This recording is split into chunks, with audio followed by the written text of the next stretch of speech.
Welcome back friends. तो ये हमारी video number 3 chapter number 12 structured query language के ऊपर। और आज का हमारा टॉपिक है डीएमएल कमांड्स यानी कि डेटा मैनिपुलेशन लैंग्वेज कमांड्स। और ये कौन सी कमांड्स हैं जिससे कि हम डेटा को मैनिपुलेट करेंगे, आपका डेटा इंसर्ट करना हो, डिलीट करना हो, अपडेट करना हो या सिंपली एक क्वेरी करनी हो, डेटा को सर्च करना हो। तो ये सारी कमांड्स आपकी आती हैं डीएमएल के अंदर, डेटा मैनिपुलेशन लैंग्वेज के अंदर। तो यहाँ पे हम इन्हीं को डिस्कस करने वाले हैं। और उससे पहले इस टेबल को हम यहाँ पे कंसिडर करेंगे, एम्प्लॉय नाम की टेबल। इसमें आपके 6 कॉलम्स यहाँ पे बने हुए हैं और उसमें डेटा भी हमने एंटर किया है। तो ये टेबल किस तरीके से बनती है वो हमने वीडियो नंबर 2 में देखा था।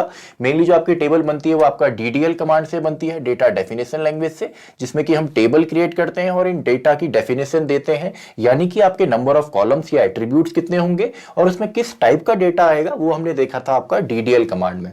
अब इस डेटा अब हमने यहाँ पे टेबल तो बना ली डीडीएल कमांड से, अब इसके अंदर डेटा इंसर्ट कैसे करना है और उसमें सिंपल क्वेरी कैसे करनी है वो हमने सीखना है, जो कि आपका आता है डीएमएल यानी कि डेटा मैनिपुलेशन लैंग्वेज कमांड से। और एग्जाम्स में भी मेनली जो आपका क्वेश्चन बनता है वो आपका डीएमएल से ही पूछा जाता है।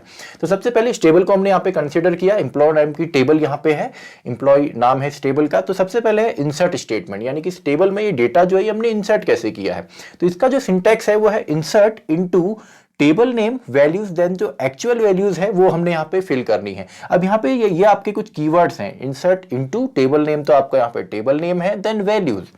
तो यहां पे आप चाहें तो इसको पूरा का पूरा अपर केस या लोअर केस में भी लिख सकते हैं। एसक्यूएल जो है आपकी केस सेंसिटिव लैंग्वेज नहीं है, इसमें अपर केस लोअर केस दोनों ही चलेंगे। तो इंसर्ट को अगर आप इस तरीके से लिखते हैं, इंसर्ट इनटू, अगर आप इस तरीके से लिखें तो ये भी इसमें वैलिड है, और स्मॉल में लिखते हैं तो भी वैलिड है। तो यहाँ पे अगर हमको डेटा सिंपली इंसर्ट करना है तो उसके लिए इसका सिंटैक्स है। फॉर एग्जांपल एक नई रो या एक नया रिकॉर्ड मुझे अगर इसमें इंसर्ट करना है तो उसके लिए यहाँ पे स्टेटमेंट क्या होगा, मैंने यहाँ पे लिखा इंसर्ट इनटू, किसमें इंसर्ट करना है, टेबल नेम। टेबल नेम क्या है, एम्प्लॉय, एम्प्लॉय, देन वैल्यूज। अब वैल्यूज में यहाँ पे जो देता हूं वो मेरी एक एक करके हर एक कॉलम में जो है उसके हिसाब से मुझे यहाँ पे देनी है। तो सबसे पहले एम्प्लॉय आईडी, तो मान लीजिए मैंने यहाँ पे लिखा 106, तो ये कहाँ पे चले जाएगा, ये आपका इस सेक्शन में फिल हो जाएगा। देन आपका फर्स्ट नेम, तो नेम जो आप कभी भी देते हैं या कैरेक्टर की कोई भी वैल्यू देनी है तो हमेशा आती है आपका सिंगल कोट्स में। तो नाम यहाँ पे मान लीजिए हम दे देते हैं राम, हमने लिख दिया। देन लास्ट नेम, तो लास्ट नेम हमने मान लीजिए यहाँ पे सिंह कर दिया इसको। देन आपका सिटी, सिटी हम कर देते हैं दिल्ली। अब देखिए सबके सब आपके कैरेक्टर हैं तो ये हमेशा सिंगल कोट्स में आएंगे, और अगर कोई इंटीजर वैल्यू है तो बिना विदाउट सिंगल कोट्स यहाँ पे आएगी। तो इसमें काफी बार एरर होती है, तो इसको आप देखें। देन सैलरी, तो सैलरी हम यहाँ पे कर देते हैं 80,000, तो ये नॉर्मल आएगी। एंड देन बोनस, बोनस हमने 2000 यहाँ पे कर दिया। तो सिंपली ये वैल्यू यहाँ पे लास्ट में सेमीकोलन। तो ये जैसे हमने ये कोड यहाँ पे लिखा इंसर्ट वाला, तो इससे आपका क्या होगा, ये जो आपका डेटा है ये आपका सिंपली यहाँ पे ऐसे इंसर्ट हो जाएगा, 106, then Ram, then Singh, then city हमने लिखी है दिल्ली, देन यहाँ पे आ गया 80,000 एंड देन 2000। अब मान लीजिए अब आपने किसी स्पेसिफिक कॉलम में यहाँ पे इंसर्ट करना है, तो उसका यहाँ पे सिंपली सिंटैक्स क्या है, उसके लिए आपका सिंटैक्स है इंसर्ट इनटू टेबल नेम, ये तो सेम रहेगा, कॉलम नेम आपने यहाँ पे डिफाइन करने हैं, देन वैल्यूज एंड उन कॉलम्स की वैल्यूज। एग्जांपल के तौर पे अगर हम यहाँ पे कुछ इस तरीके से लिखते हैं, इंसर्ट इनटू एम्प्लॉय, देन मान लीजिए मुझे employ ID and first name and last name ही देना है, तो इसके लिए मैं क्या करता, इंसर्ट इनटू एम्प्लॉय, देन मैंने यहाँ पे लिख दिया employ ID E_ID, then first name and then comma करके हर एक उसको आप यहाँ पे कॉमा से सेपरेट करेंगे। यहाँ पे जितने भी आपने इसमें पैरामीटर देने हैं सबके सब कॉमा से यहाँ पे सेपरेट होते हैं। कॉमा आपका लास्ट नेम, तो लास्ट नेम क्लोज, कहाँ पे हमने यहाँ पे इंसर्ट करना है, तो यहाँ पे हमने तीनों चीज दे दी। इंसर्ट इनटू एम्प्लॉय, किस किस चीज में कौन कौन से कॉलम में हमने इंसर्ट करना है, employ ID, first name and last name, और क्या वैल्यू इंसर्ट करनी है वो हम लिखते हैं वैल्यूज कीवर्ड के बाद, वैल्यूज। तो एम्प्लॉय आईडी मान लीजिए हमने कर दिया 107, देन फर्स्ट नेम हमने यहाँ पे कर दिया टुडे, एंड नेम आप कुछ भी दे सकते हैं, लास्ट नेम हमने कर दिया Singh.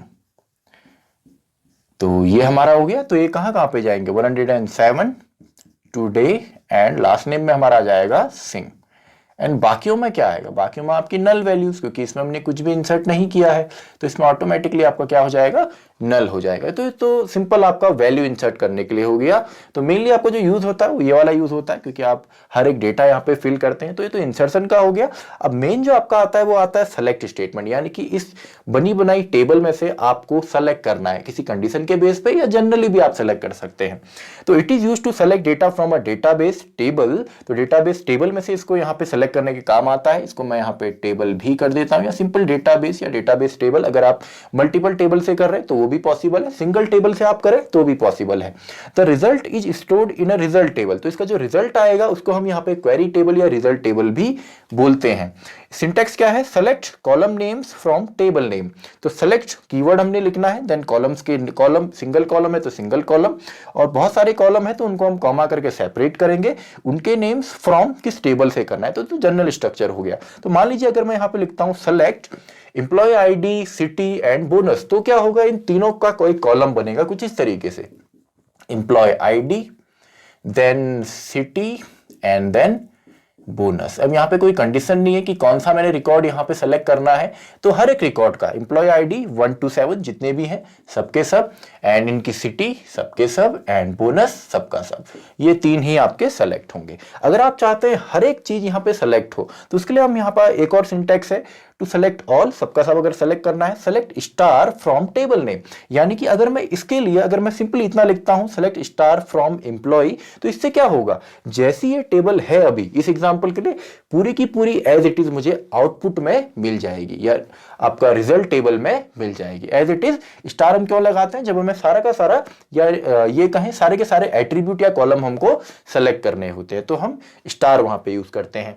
Then arithmetic operator can be used for result. Arithmetic operator भी आप यूज कर सकते हैं। एग्जांपल के तौर पे मान लीजिए हम सेलेक्ट कीवर्ड यहां पे यूज कर रहे हैं, मैंने लिखा सेलेक्ट, सेलेक्ट के बाद मुझे सिलेक्शन में चाहिए आपका एम्प्लॉय आईडी एंड आपका फर्स्ट नेम एंड सिंपली आपका सैलरी एंड बोनस को जोड़ के, तो मैं यहाँ पे अरिथमेटिक प्लस का यूज करूंगा।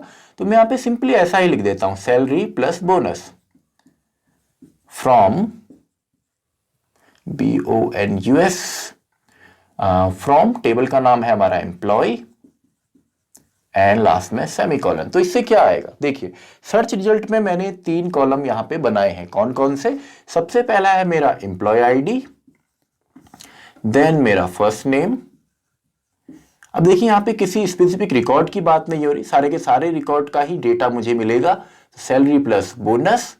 अब इसमें क्या आएगा? इसमें हर चीज आपकी आ जाएगी, क्योंकि कोई स्पेसिफिक कंडीशन तो है ही नहीं, किसी स्पेसिफिक रिकॉर्ड के लिए तो हम नहीं देख रहे। तो यहाँ पे पूरा का पूरा आपका सबसे पहले एम्प्लॉय आईडी 7 की 7, तो 101, 102 इस तरीके से सबकी सब।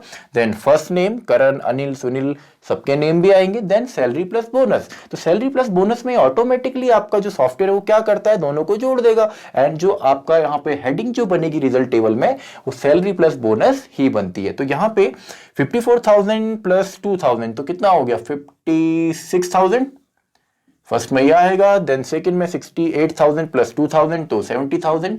तो शायद आप समझ गए होंगे इस तरीके से सैलरी प्लस बोनस मतलब आप अरिथमेटिक ऑपरेटर का यहाँ पे सिंपल यूज कर सकते हैं, या सैलरी डिवाइडेड बाय 2 या बोनस मल्टीप्लाई बाय 5, इस तरीके से आप कुछ भी यहाँ पे बना सकते हैं। देन आपका एक कीवर्ड है डिस्टिंक्ट कीवर्ड। तो डिस्टिंक्ट कीवर्ड क्या करता है? It is used to return only different या डिस्टिंक्ट वैल्यूज, यानी कि डुप्लीकेट वैल्यू हमको रिटर्न नहीं करेगा। किसी स्पेसिफिक कॉलम में अलग अलग अगर वैल्यू है तो उनको रिटर्न करेगा। एग्जांपल के तौर पे इसका ये सिंटैक्स है, select distinct column name from table name.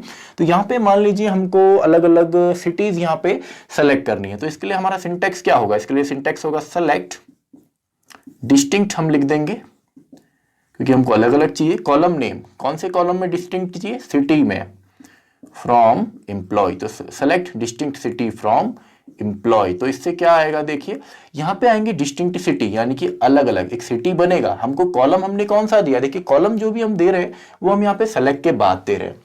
Select के बाद हमने कॉलम लिखा, यहाँ पे भी सेलेक्ट के बाद, लेकिन कॉलम तो लिखा, उसके आगे डिस्टिंक्ट है, मतलब उसमें आपकी डुप्लीकेट चीजें नहीं आएंगी। एक बार जो आ गया देन वो नहीं आएगा। तो सिटी नाम का यहाँ पे रिजल्ट बनेगा और इसमें आएगा क्या आपका, वो भी हम यहाँ पे देख लेते हैं। तो सिटी के अंदर आपका सबसे पहले दिल्ली है तो हमारा आ जाएगा दिल्ली, देन हमारा आ जाएगा मुंबई, तो मुंबई, देन अगेन इसमें आपका दिल्ली है तो दिल्ली नहीं आएगा, मुंबई भी नहीं आएगा, और जयपुर यहां पे है तो जयपुर आ जाएगा।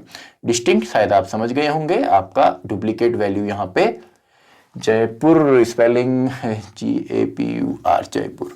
तो ये इस तरीके से आपका रिजल्ट आता है। देन आपका यहाँ पे एक ऑल कीवर्ड भी, देखिए ऑल कीवर्ड जो है it is same as normal selection. तो ये नॉर्मल है, मतलब डिस्टिंक्ट में आपका सिंपल, आपके जो डिफरेंट है वही आते हैं, ऑल में हर एक चीज आपकी आ जाएगी। तो इसको आप नहीं भी लिखते हैं तो भी कोई प्रॉब्लम नहीं है, नॉर्मल सिलेक्शन की तरह है। सिंटैक्स इसका select all column name from table name. तो अगर मैं यहाँ पे लिखता select all cities from employ, तो इससे क्या होता है, सिटी नाम की पूरी टेबल यहाँ पे जो हमारा कॉलम है वो पूरा का पूरा होता है और एज इट इज आ जाता है, मतलब उसमें हमारी डुप्लीकेट वैल्यू भी रिपीट होती है। तो ऑल कीवर्ड। देन आपका वेयर क्लॉज, और वेयर से काफी क्वेश्चंस आते हैं। अब देखिए वेयर में क्या है कि आप किसी पर्टिकुलर रो के अंदर या हर एक रो में एक पर्टिकुलर कंडीशन आप चेक कर रहे हैं। तो यहाँ पे it is used to select specific record based on a condition, किसी कंडीशन के बेस पे। तो यहाँ पे सबसे पहले मैंने लिखा सेलेक्ट कॉलम नेम्स, कॉलम या कॉलम नेम, एक से ज्यादा कॉलम, फ्रॉम टेबल नेम। देखिए इतना तो सेम है, यहाँ पे जितना था सेम है। वेयर, वेयर के बाद कुछ कंडीशंस मैंने यहाँ पे देनी है किसी कंडीशन के बेस पे। तो मान लीजिए यहाँ पे हम ये चाहते हैं कि हम उन रिकॉर्ड्स को सेलेक्ट करें जिनमें आपकी सैलरी जो है वो 65,000 से ज्यादा है। तो उसके लिए हम यहाँ पे सिंपली क्या करेंगे, अगर मुझे हर एक डेटा चाहिए उनका, तो हम यहाँ पे क्या करेंगे, मैंने यहाँ पे लिख दिया सेलेक्ट स्टार। स्टार से क्या होगा, हर एक कॉलम यहाँ पे सेलेक्ट हो जाएगा। सेलेक्ट स्टार फ्रॉम, टेबल का नाम है एम्प्लॉय, वेयर, जहां पे कौन से कॉलम में मुझे चेक करना है, मुझे चेक करना है सैलरी वाले में, वेयर सैलरी। अब यहाँ पे कुछ अर्थमेटिक ऑपरेटर यहाँ पे यूज होते हैं, तो मुझे चाहिए जो 65,000 से जिनकी सैलरी ज्यादा है, where salary is greater than 65,000 semicolon. तो इससे क्या होगा, एक नया टेबल बनेगा, उस नए टेबल में आपका हर एक हेडिंग यहाँ पे होगी, और उस हेडिंग के अंदर आपके कौन कौन से रिकॉर्ड होंगे, 1, 2 एंड 3। तो ये केवल 3 रिकॉर्ड उसमें होंगे, 102 वाला, 105 वाला एंड 106 वाला, क्योंकि इनकी सैलरी 65,000 से ज्यादा है। अब इसमें बाकी तो नॉर्मल है, इक्वल टू अगर आपने चेक करना हो, अगर कोई किसी के इक्वल है, या अगर मैं यहाँ पे ऐसा लिखता कि जिसकी सैलरी 65,000 के बराबर है, तो इसमें क्या होता है, इसमें कोई भी नहीं है, तो ये इक्वल टू है नॉर्मल। C++ में काफी बार ऐसा आपका आता है इक्वल टू चेक करने के लिए, ये असाइनमेंट ऑपरेटर होता है, लेकिन यहाँ पे ये इक्वल टू है। Greater than, less than, greater than और इक्वल टू, लेस देन और इक्वल टू। मेन जो कंफ्यूजन होगा वो इसमें होगा नॉट इक्वल टू। तो यहाँ पे अगर हम ये करें, मान लीजिए हमने यहाँ पे लिख दिया जहां पे salary is not equal to आपका 60,000, तो इसका मतलब होता है नॉट इक्वल टू। तो इससे क्या होगा, वो सारे के सारे रिकॉर्ड आएंगे जिसमें आपकी सैलरी जो है वो 60,000 के इक्वल नहीं है, तो केवल इसमें आपके इक्वल है, इसके अलावा हर एक रिकॉर्ड आपका नए में आ जाएगा। और अगर आपको खाली इसमें कुछ स्पेसिफिक रिकॉर्ड चाहिए, मान लीजिए मैं चाहता हूं एम्प्लॉय की आईडी आए, तो यहां पे क्या आ जाएगा, स्टार की जगह employ ID, then first name भी मुझे चाहिए, एंड सिंपली मैंने कह दिया उसकी सैलरी भी मुझे चाहिए। तो इससे क्या होगा, इससे 3 कॉलम यहां पे बनेंगे इस तरीके से, employ ID, then first name, then salary, और आप चाहे सैलरी प्लस बोनस लिखें तो इस तरीके से आपका आ जाएगा। तो ये यहां पे बन गया, एंड देन इसमें क्या आएगा, उन रिकॉर्ड्स की यहां पे डिटेल जिसकी सैलरी 60,000 नहीं है, यानी कि इस वाले को छोड़ के आपका हर एक रिकॉर्ड के ये 3 यहां पे कॉलम आ जाएंगे। सबसे पहले 101 एंड फर्स्ट नेम भी है तो Karan and salary 54,000, then second 102 Anil and 68,000। इस तरीके से हर एक रिकॉर्ड 60,000 वाले को छोड़ के, क्योंकि यहाँ पे नॉट लगा हुआ है। तो ये कुछ आपकी कमांड्स थी, आपका DML कमांड्स। ये था वीडियो नंबर 3। मैं मिलता हूं आपसे अगली वीडियो में, जहां पे हम कुछ और कमांड देखेंगे, वीडियो नंबर 4।